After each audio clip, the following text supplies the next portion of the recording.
Marketing manipulation. We're fear-free dog trainers. Don't force your dog. Don't scare your dog into things. For me, if my mom looked at me a certain way, I was like, all right, my bad, right? So that type of fear is what keeps things alive.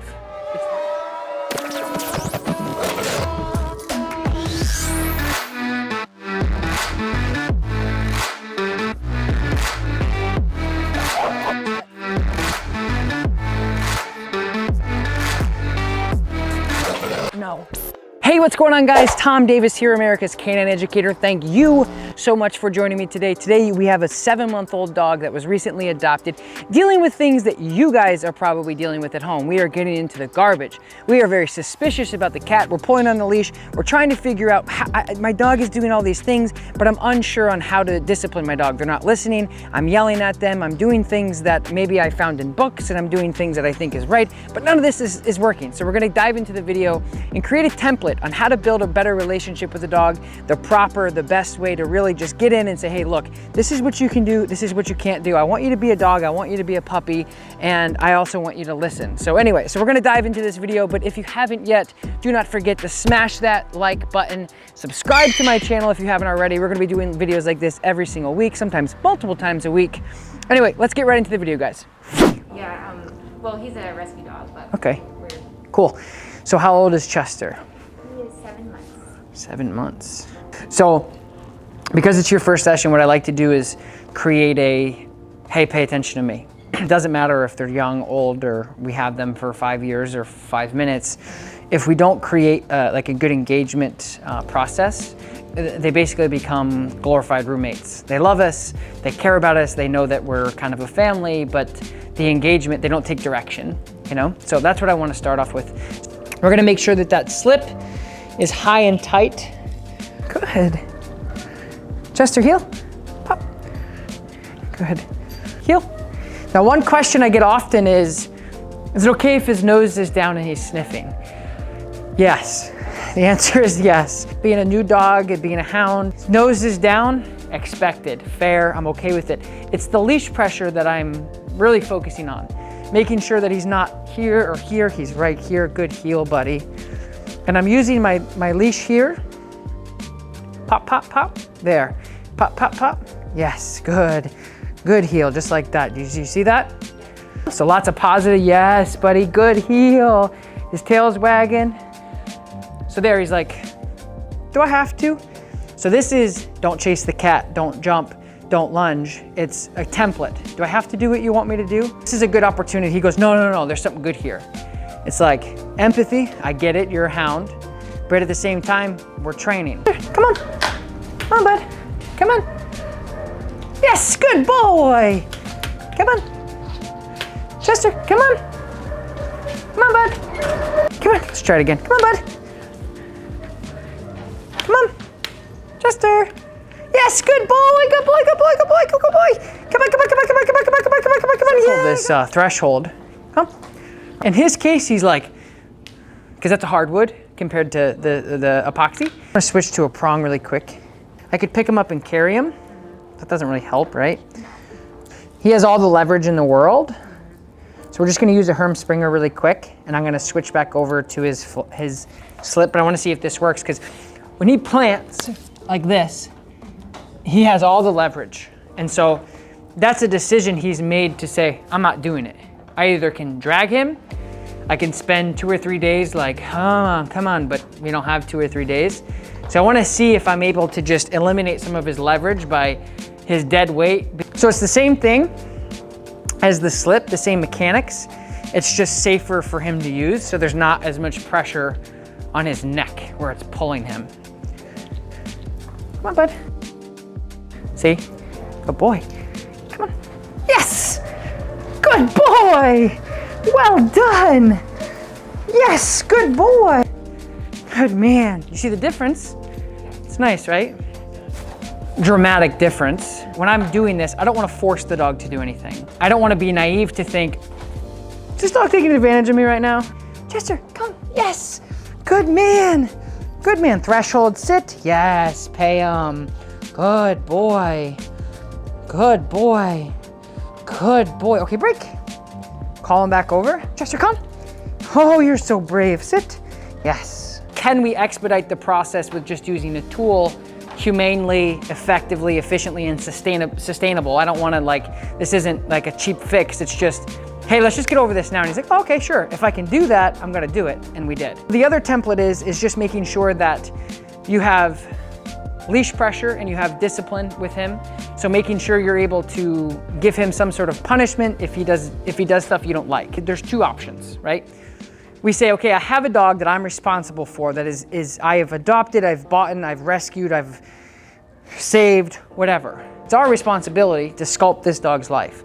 We have to teach this dog right from wrong. And so some people will say, if a dog is getting into the garbage, make a really loud clap noise to deter him away, right?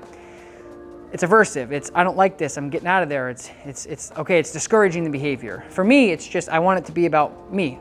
Hey, leave it, right?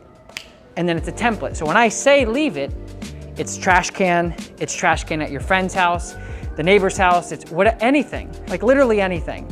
So I don't want something, shake can, noise maker, to be the distinguishing factor between my dog listening to me and not, because they don't like that. I want it to come from me. My enforcer will depend on the dog. It'll depend on the situation. So some people I work with are not professional dog handlers and they can't handle a dog, so they need tools, they need certain things to help them. So I just, for me, it's about what makes sense. There's so many different ways and people are like, this is what you gotta do. This is how you have to do it. And it's like, I don't know if that really makes sense to me. It's like, hey, let's just do what makes sense. So for me, we set up certain scenarios and we create a template, okay? So he's gonna be into something that he doesn't like. I want my voice to ultimately tell him no, but I also want that to be enforced by something. So go to your room, your kid flips you off, they say, absolutely not, I'm not doing it, you take away their iPhone. So the next day you say, go to your room, they're like, yes ma'am, I'm out, peace, right? They're gone. Because you were able to give them some sort of consequence, right? So if we switch that and we use maybe purely positive reinforcement training where we don't ever say no to the dog and we ignore the behavior, how long is that going to take you before the dog eats chicken bones and blah, blah, blah? And assertiveness, on time, hey, that's not okay. If you don't listen, there's, hey, pay attention type thing, okay? So we have 1, 2, 3, 4, 5 different dogs in the room. This girl here, she's a puppy. He's younger, and the other 2 shepherds, they're all chilling. And we've created this work and play environment through leadership, guidance, and all that stuff. Hey, this is the cat, the trash, the neighbor, whatever. This is that. You're gonna be interested into this. It's gonna go in here. He's gonna go, that looks good. I'm gonna put this down, I'm gonna let him have it. Good, okay? Totally fine. Now, we're gonna do this again. Chester, sit. Good, leave it. Leave it. So I corrected him, right? He went in. First thing I did, verbal, leave it. No, no. And he goes, no, but that's, and I went, and he's like, ugh, right? So now, he knows the food's in there. He's a hound, he could smell this tomorrow. Leave it. Correction, sit. Good. So impulse control is, hey buddy, I know you want this, and I let you have it. And I may let you have this one, but it's not on your terms, it's on mine. It's our jobs because we care to provide structure, guidance, leadership.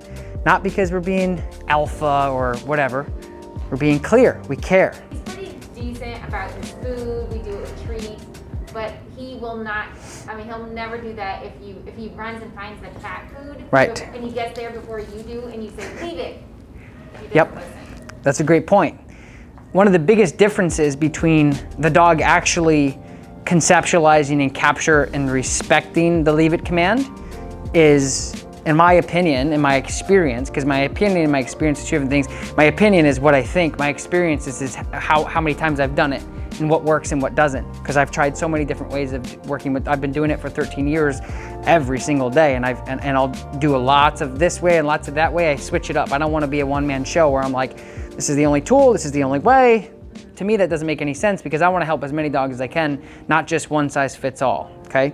So the biggest difference is the correction, the punishment. What are we doing to enforce it? What's the enforcement, right? So the punishment is what makes sense. So we go to the bank, we rob it, we leave. They go, hey, that was rude. You go, oh, sorry, right? counting all your money. The next day you do it again. So really, the punishment is how this world goes around. Put this down, we could do negative punishment, which would take it away. So we put it down, leave it, that's punishment. So even people who think that they train purely positive and never use punishment and they took the food away, it's punishment, it's negative. You're taking that away, that's punishment for the dog. So what I like to do is use positive punishment. I'll leave the food down and I'll add something to the mix that's punishing to him. And I say, no, it's a math equation. So we're gonna put this down. Chester, leave it. Good. Dog psychology. This is huge because there's a lot of people who think dogs don't have the ability to remember punishment, to understand and to capture. They don't understand when they be punished, they just think you're cruel. He is literally like, I'm not in trouble, I'm out, peace, I can't handle this, I'm gone. You let me know when I can have it, I'll come back. So he fully understands. When I'm walking around and he knows that I can enforce the leave it, where he's like, I don't want to get in trouble, he's like, yes, sir. And then this transfers to your whole life and it becomes this very valuable, respectful, contrasting, it's very balanced, just like with kids. Marketing manipulation out there too. And unfortunately, dog owners and dogs are at the risk and the short end of the stick when it comes to this marketing manipulation, because they say, we're fear-free dog trainers. Don't force your dog, don't scare your dog into things. For me, if my mom looked at me a certain way, I was like, all right, my bad, right? So that type of fear is what keeps things alive. I do want a little bit of fear because when I say leave it, it's not because I'm trying to be a big shot. Respect is what saves lives. Leave it. I want that fear. I want that fear. That fear I love, yes, right? Because it's gonna save his life. I want him to go, no, I don't wanna get in trouble. I'm fearing getting in trouble. So I take it very seriously. Same thing with recall. If I say come, not because I want you and I love you and I want to cuddle you, it's because I don't want you to get hit by something. Same exact thing with leave it. It means so much to me that when I say leave it, it's for their safety, and I'm going to enforce it if they don't comply. And by that, it's just popping the collar with the Herm Springer. So is it a matter of good man, doing training exercises like this for quite a while with the collar, and then taking the collar off and trying to reinforce it and seeing how he does without it? Yep. And then continuing to just practice that, but now you don't need the collar? Correct. So let's break it down to like an experiment here, okay? So we'll take enforcer off because we've reinforced it, right? See you later. Take slip off, and then we'll put the flat collar on. So in theory, to many people, we could never do this because the dog is only listening because of that. Well, let's see. Leave it.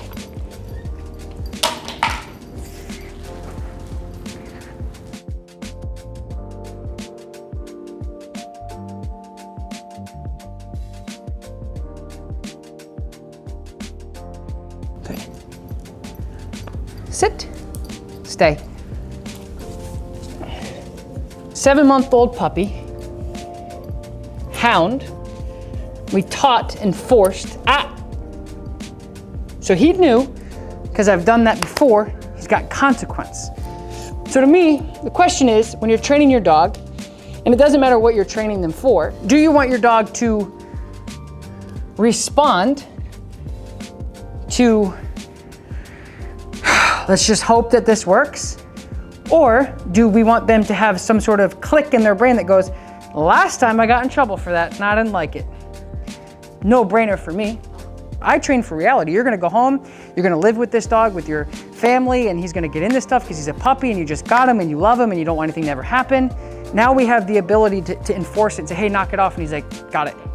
And we want to have harmony in our household. Like we always crate him during dinner time because we don't want him trying to steal food or just being a menace. Right. And it's fine, but like I just want to have the confidence that he will listen when we say no, you can't have this, but you can have this when we say you can have it. I feel like now we have a good grasp. Yeah. All right, you guys, that's a wrap for today. Thank you so much for joining me. If you haven't yet, do not forget, kick that like button, smash that subscribe button. Don't forget to cop yourself some No Bad Dog merch, link in the description below. I will talk to you guys next time. Peace out.